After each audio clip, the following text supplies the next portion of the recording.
1,400 hours. The Strait of Hormuz. A colossal thermobaric-style blast tears through the morning haze as 300 Iranian fast attack boats surge toward the USS Lincoln. Two F-4 Phantoms, reportedly carrying devastating payloads, dive at Mach 1.5. At the same moment, a total electronic blackout leaves 5,000 American sailors effectively blind. Tehran believes it has set up the strike of the century, but as the countdown reaches zero, one chilling question hangs in the air. Is the American fleet defenseless, or have the Iranians just rushed straight into a trap they cannot see? Stay with this story, because the twist about to unfold changes everything. In the Strait of Hormuz, the true danger has not even revealed itself yet. At exactly 800 local time, the calm over the Gulf of Oman was shattered by the arrival of 200,000 tons of nuclear-powered steel. President Trump had authorized the deployment of an enormous naval force, sending the carrier strike groups of the USS Abraham Lincoln and the USS Harry S. Truman into one of the most dangerous maritime choke points on Earth. This was not a routine patrol. It was a full-scale display of a doctrine that has shaped modern warfare, peace through strength.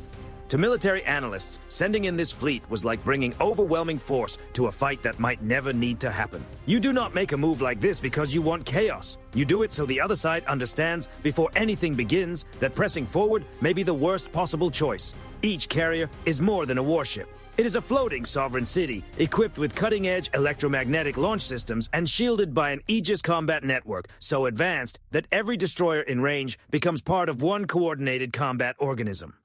The United States was effectively scanning every inch of the Iranian coastline with some of the most sophisticated sensors ever built. But Tehran was not standing still. According to intercepted intelligence, the IRGC had spent years preparing for exactly this moment. Hidden among jagged cliffs and buried deep inside reinforced tunnel systems along the strait, Iran was preparing its all-in response: the Dragon Swarm. The concept was simple and brutal. Hundreds of Zulfikar high-speed explosive boats, backed by F-4 Phantoms allegedly fitted with improvised strategic warheads, would surge through the narrow waters of Hormuz in one massive wave. The theory was that numbers alone could overwhelm technology. If enough steel and fire were hurled at the shield, eventually something would get through. The red line had been crossed. A vital portion of the world's oil supply now sat at the edge of a hair-trigger crisis, and the Iranian military was on maximum alert, convinced that the U.S. fleet had sailed directly into a fortified killing zone. The pieces were in place, the fuses were lit, and one of the boldest strategic gambles of the modern era was underway.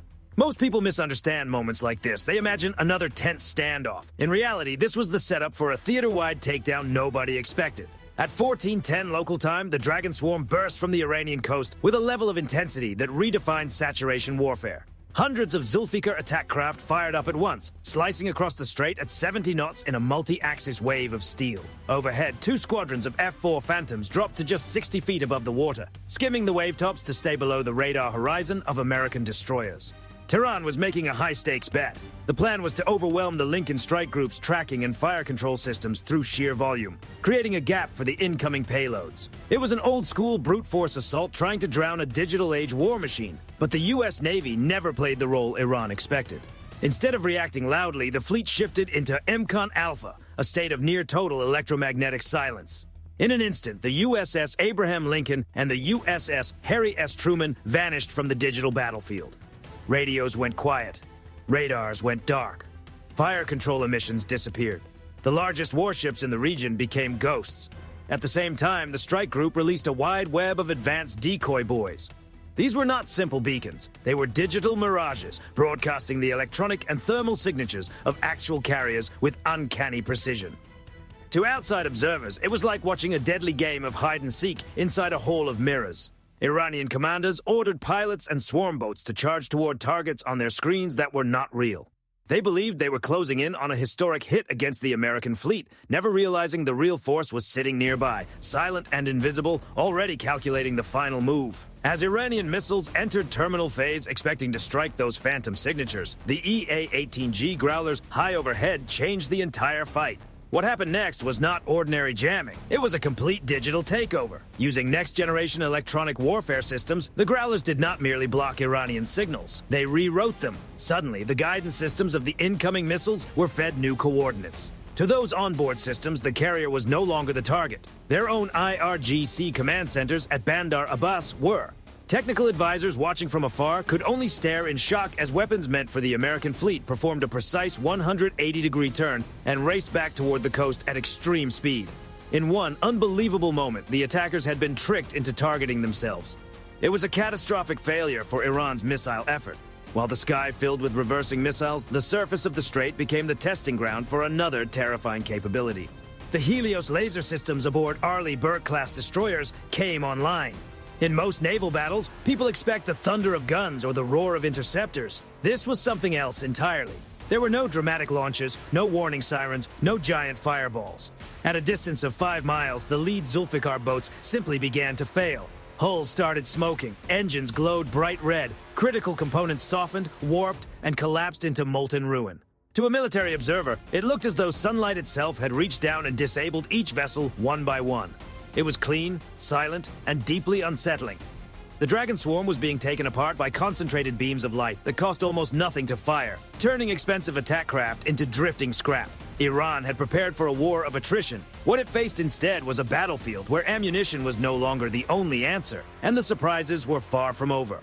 At 1445 local time, the most advanced layer of the American defense network came alive, NIFC-CA, the digital hive mind. While Iranian commanders shouted into radios trying to understand why their lead boats were suddenly burning under clear skies, an F-35A cruised high above the haze at 30,000 feet.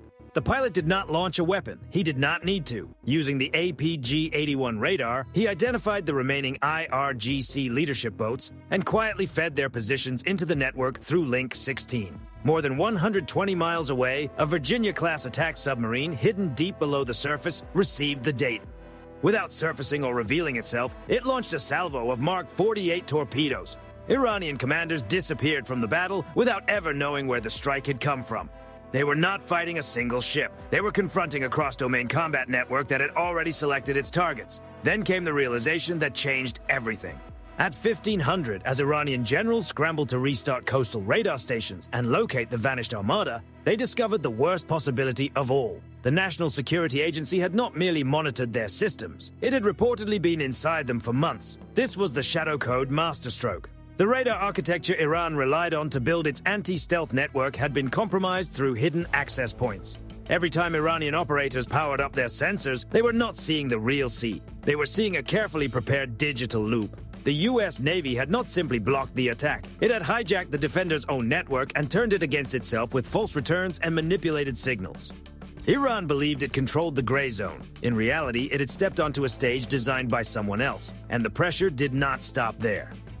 At 1515 local time, as the IRGC tried to launch a second wave from its underground missile complexes, another astonishing development unfolded. Massive reinforced blast doors, meters thick and considered untouchable, suddenly would not open. American cyber teams had reportedly penetrated the bunker control systems through the very satellite links those facilities depended on. In seconds, Iran's heavily fortified missile cities became sealed chambers. The missiles were fueled. The crews were ready. But the launch doors stayed shut, locked by code from thousands of miles away. What had been advertised as an impregnable underground strike network turned into a high-tech tomb. This scenario is a high-stakes fictional simulation, but the technologies behind it and the philosophy of dominance they represent are grounded in very real trends in modern naval warfare. The lesson is clear. Today's wars are no longer decided only by who has the fastest missile or the biggest explosive. They are decided by who controls the information.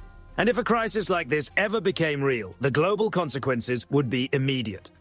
The Strait of Hormuz carries roughly 20% of the world's oil supply.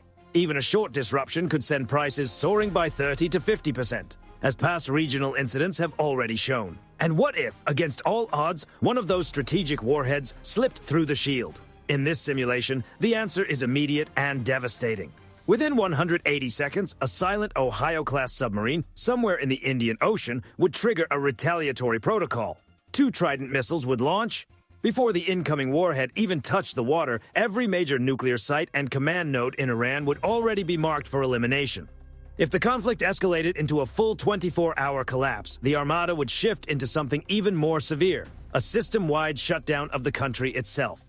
Through the use of graphite bombs, the entire power grid could be neutralized in moments, plunging critical infrastructure into darkness. What happened at Hormuz forces a deeply uncomfortable question.